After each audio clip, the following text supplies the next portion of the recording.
अन्य पौराणिक कथाओं के अनुसार राधा श्री कृष्ण से 5 वर्ष बड़ी थीं। राधा ने श्री कृष्ण को पहली बार जब देखा था, जबकि उनकी माँ यशोदा ने उन्हें ओखल से बांध दिया था। कुछ लोग कहते हैं कि वह पहली बार गोकुल अपने पिता वृषभानुज के साथ आई थीं, तब श्री कृष्ण को पहली बार देखा था। और कुछ विद्वानों के अनुसार संकेत तीर्थ पर पहली बार दोनों की मुलाकात हुई थी। जो भी हो, लेकिन जब राधा ने कृष्ण को देखा तो वह उनके प्रेम में पागल जैसी हो गई थी, और कृष्ण भी उन्हें देखकर बावरे हो गए थे। दोनों में प्रेम हो गया था। राधा श्री कृष्ण की मुरली सुनकर बावरी होकर नाचने लगती थी, और वह उनसे मिलने के लिए बाहर निकल जाती थी। जब गांव में कृष्ण और राधा के प्रेम की चर्चा चल पड़ी तो राधा के समाज के लोगों ने उसका घर से बाहर निकलना बंद करवा दिया। उधर एक दिन श्री कृष्ण ने माता यशोदा से कहा कि माता, मैं राधा से विवाह करना चाहता हूं। ये सुनकर यशोदा मैया ने कहा कि राधा तुम्हारे लिए ठीक लड़की नहीं है। पहला तो यह कि वह तुमसे 5 साल बड़ी है, और दूसरा यह कि उसकी मंगनी यशोदे के भाई रायाण पहले से ही किसी और से हो चुकी है, और वह कंस की सेना में है, जो अभी युद्ध लड़ने गया है। जब आएगा तो राधा का उससे विवाह हो जाएगा, इसलिए उससे तुम्हारा विवाह नहीं हो सकता। हम तुम्हारे लिए दूसरी दुल्हन ढूंढेंगे।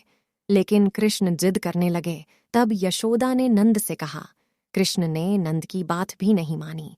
तब नंद बाबा कृष्ण को गर्ग आर्ष्य के पास ले गए।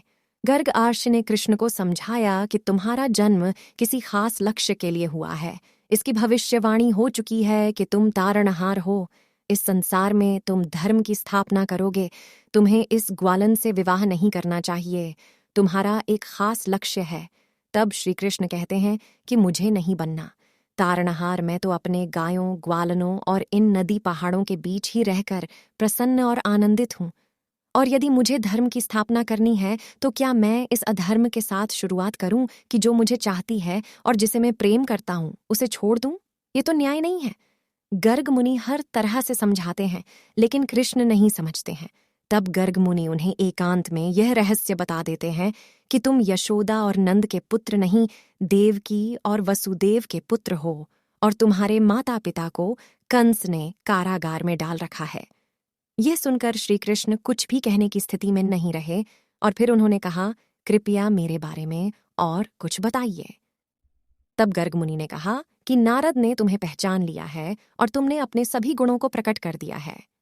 तुम्हारे जो लक्षण इस ओर संकेत करते हैं कि तुम ही वह महापुरुष हो जिसके बारे में आर्षि मुनि चर्चा करते हुए आ रहे हैं। यह सुनकर श्री कृष्ण चुपचाप उठे और गोवर्धन पर्वत की सबसे ऊंची चोटी पर जाकर अकेले आकाश को देखने लगे। वे वहीं दिन भर रहे और वहीं से उनकी जीवन की दशा और दिशा बदल गई।